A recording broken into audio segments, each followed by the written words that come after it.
झारखंड में 2024 को झारखंड विधानसभा का चुनाव होता है और एक बार फिर से महागठबंधन को जनता की तरफ से आशीर्वाद मिलता है। यानी कि महागठबंधन में सत्तारूढ़ दल में झारखंड मुक्ति मोर्चा, सहयोगी दल में कांग्रेस और कई घटक दल मिलकर झारखंड में महागठबंधन की सरकार है। लेकिन जैसे ही झारखंड विधानसभा का बजट सत्र शुरू होता है, उसके बाद डुमरी विधायक जयराम महतो की तरफ से एक बयान आता है। यानी कि डुमरी विधायक जयराम महतो एक भविष्यवाणी करते हैं और उनका कहना है कि राज्यसभा चुनाव के बाद झारखंड में एक बड़ा राजनीतिक बदलाव होने वाला है। यानी कि गैर कांग्रेस और गैर बीजेपी की सरकार राज्य में होगी। अब सभी के जहन में सिर्फ एक ही सवाल है कि क्या झारखंड मुक्ति मोर्चा बहुमत में आकर अकेले सरकार बनाएगा। ये सवाल सभी के जहन में है। आज इसी को लेकर हम चर्चा करेंगे। हमारे साथ हमारे सहयोगी नवीन मौजूद है। नवीन से बातचीत करते हैं कि नवीन, डुमरी विधायक जयराम महतो की तरफ से एक बयान आता है और उसके बाद सभी के जहन में सिर्फ एक ही सवाल है कि क्या जेएमएम बहुमत में आकर अकेले सरकार बनाएगा। क्योंकि जिस तरह से डुमरी विधायक जयराम महतो ने बयान दिया है कि गैर कांग्रेस और गैर बीजेपी की सरकार राज्य में होगी। बिल्कुल करिश्मा, देखिए झारखंड विधानसभा का जब बजट सत्र संपन्न हुआ तो संपन्न होने के साथ ही जयराम का ये बयान राज्य में इस वक्त सियासी सुर्खी बना हुआ है। क्योंकि जयराम महतो ने जिस अंदाज में कहा कि उन्हें दिल्ली से एक कॉल आता है, आप खुद उनसे बातचीत कर रही थी, हालांकि उन्होंने सार्वजनिक नहीं किया है या कुछ ऐसा संकेत भी नहीं दिया है कि यह माना जाए कि किनकी ओर से कॉल आया है और किस दावे पर जयराम इस तरह की चीजें कह रहे हैं। तो निश्चित रूप से ये जो बयान उनका है कि झारखंड में गैर कांग्रेस और गैर बीजेपी सरकार बन सकती है, झारखंड मुक्ति मोर्चा अकेले यहां पर मेजॉरिटी के साथ आ सकती है, तो निश्चित रूप से ये बयान सियासी जो यहां तापमान है गर्मी के दिनों में वो बढ़ाने वाला है। लेकिन अब करिश्मा, अगर इसके आप दूसरे मायने देखें तो जयराम ने ये जो बयान दिया है उस पर अब देखिए पॉलिटिकल रिएक्शंस भी आएंगे। लगातार आप फील्ड में जाती भी हैं और आप देख भी रही हैं। लेकिन ये समझना होगा करिश्मा कि अगर जयराम इस तरह के दावे कर रहे हैं, इस तरह की वो बातें कह रहे हैं, तो उसका आधार क्या है। हालांकि जब आपने पूछा कि किसकी ओर से कॉल आया और क्या रणनीति आगे बन रही है, तो बहुत कुछ पत्ते उन्होंने नहीं खोले हैं, लेकिन कुछ तो अंदर खाने जरूर है। अगर जयराम है तो जो लंबे समय से अपनी राजनीति के लिए राज्य में जाने जाते हैं, छात्रों के बड़े नेता माने जाते हैं और जेल कैंप को जिस तरीके से उन्होंने राज्य में तैयार किया है, एक बड़ा वर्ग युवाओं का उनके साथ है। आपने निकाय चुनाव में भी देखा, कई जगह पर उन्होंने अपने प्रत्याशी भी दिए।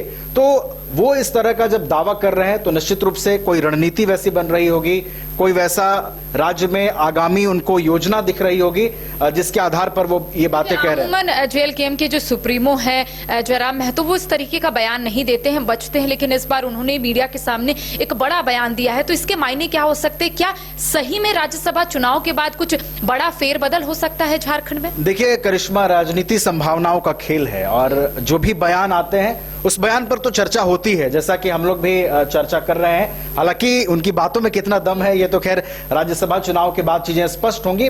लेकिन स्पष्ट है कि जयराम जो कह रहे हैं उसके पीछे कुछ न कुछ बातें तो जरूर होंगी, वरना एक विधायक जो पॉपुलर है, जो राज्य के क्या यही वजह है? आपने भी देखा होगा झारखंड विधानसभा का बजट सत्र चल रहा था। अमूमन जब सत्र चलता है तो विपक्ष की तरफ से कहीं ना कहीं सरकार को घेरा जाता है। एक बात जयराम महतो ने कही कि आपने देखा कि विपक्ष की तरफ से इसीलिए कोई मुद्दे नहीं उठाए जा रहे थे क्योंकि विपक्ष को दिशा निर्देश दिल्ली से मिले थे कि इस बार आप शांत रहिए। तो क्या इस दिशा संकेत ये देता है कि क्या सही में विपक्ष को एक दिशा निर्देश दिल्ली से दिए गए थे जो जयराम महतो जिस बात का जिक्र कर रहे हैं? बिल्कुल एक आधार इसको मान सकते हैं। जो विपक्ष की स्ट्रैटेजी पूरे सत्र के दौरान नजर आई, लंबा सत्र था और पूरे सत्र के दौरान जो विपक्ष की स्ट्रैटेजी नजर आई करिश्मा, उसको आप देखते हुए ये कह सकते हैं कि जयराम जो बातें कह रहे हैं उसमें 50% चांसेस ऐसे हैं कि उस स्ट्रेटजी के साथ यहां बीजेपी के विधायकों ने काम किया है, जबकि सत्ता पक्ष लगातार विपक्ष पर हमलावर रही कि आपके पास कोई मुद्दे नहीं हैं, आप बिना मतलब के मुद्दों को लेकर सदन में आते हैं। इसके अलावा एक और महत्वपूर्ण चीज है करिश्मा, आपने देखा होगा कि जब बिहार में चुनाव संपन्न हुए तो कांग्रेस ने जिस तरीके से जेएमएम की उपेक्षा की, ये सभी बातें कहीं ना कहीं जयराम महतो के दिमाग में हैं। और यहां पर खुद आप देखिए कि कांग्रेस के कई जो विधायक हैं, मंत्रियों से उनकी नहीं बनती है, कई मौकों पर थोड़ी बहुत कॉन्फ्लिक्ट भी सामने आती है।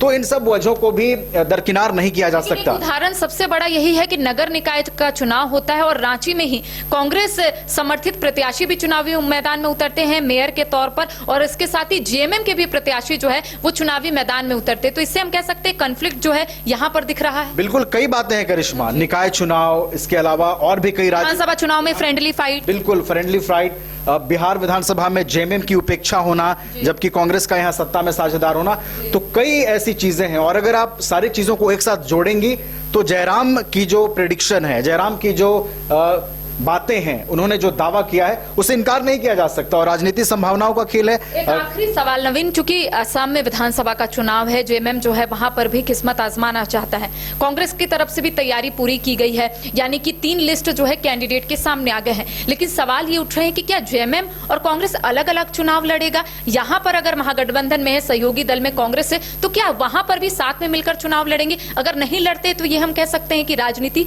संभावना ही के खेल है। बिल्कुल, ये भी एक महत्वपूर्ण चीज है। असम में चुनाव है और हेमंत की सक्रियता से कांग्रेस की टेंशन बढ़ गई है। करिश्मा, यहां भले वो सरकार में हो, यहां पूरी तरीके से खुलकर ना बोल पाए, लेकिन अंदर खाने और यहीं के नेताओं के अंदर खाने हेमंत सोरेन के असम दौरे ने उनकी बेचैनी जरूर बढ़ाई होगी। तो आप देखिए कि असम चुनाव में अगर जेएमएम अपने प्रत्याशी उतारती है, 20 सीटों की बातें चल रही हैं, अगर 20 सीटों पर जेएमएम वहां पर जाती है तो कांग्रेस के लिए निश्चित रूप से टेंशन पैदा हो सकती है और जो राज्य में आगामी सियासत के संकेत दिखाई दे रहे हैं उससे भी हम इनकार नहीं कर सकते हैं। तो देखिए, कहा जाता है ना कि राजनीति संभावनाओं का खेल है और इस बार ये कहा जा रहा है कि जेएमएम बहुमत में आकर अकेली ही सरकार बना सकता है। ये हम नहीं बल्कि जेएलकेएम के सुप्रीमो जयराम महतो ये दावा करते हुए नजर आ रहे हैं और उन्होंने कहा है कि दिल्ली से उनको एक कॉल आता है और ये कहा जाता है कि राज्यसभा चुनाव के बाद झारखंड में एक बड़ा फेरबदल हो सकता है, झारखंड में एक बड़ा राजनीतिक बदलाव हो सकता है और सभी की निगाहें ये भी टिकी हुई है चूंकि असम में विधानसभा का चुनाव है। जेएलकेएम की तरफ से ये कहा जा रहा है कि जेएलकेएम असम में अपनी किस्मत नहीं आजमाएगा बल्कि बंगाल में अपनी किस्मत आजमाएगा, लेकिन दूसरी ओर सभी की निगाहें टिकी हुई है कि जेएमएम की तरफ से दावे किए जा रहे हैं कि जेएमएम 20 सीटों पर चुनाव लड़ेगा। कांग्रेस ने कैंडिडेट की घोषणा कर दी है, तो क्या असम में कांग्रेस और जेएमएम अलग अलग चुनाव लड़ेगा या फिर कोई बात बनती है और दोनों एक साथ चुनाव लड़ते हैं? तमाम अपडेट हम अपने दर्शकों तक पहुंचाएंगे। फिलहाल हमें दे इजाजत, नमस्कार। घर रहने का मकान भर नहीं, ये खुशियों की तिजोरी है। दरवाजे पर दस्तक देता पड़ोस, खिड़कियों से उमड़ आता आसमां, तारों में उलझी ऐसी ना जाने कितनी दास्तां। कहती हैं चले डायमंड सिटी, एक सफर हम सफर के साथ अपने घर तक। Diamond city, life long bonding, 500 से ज्यादा खुशहाल डायमंड परिवार। जल्दी करें, सिर्फ 200 फ्लैट बाकी। आज ही बुक करें अपना आशियाना।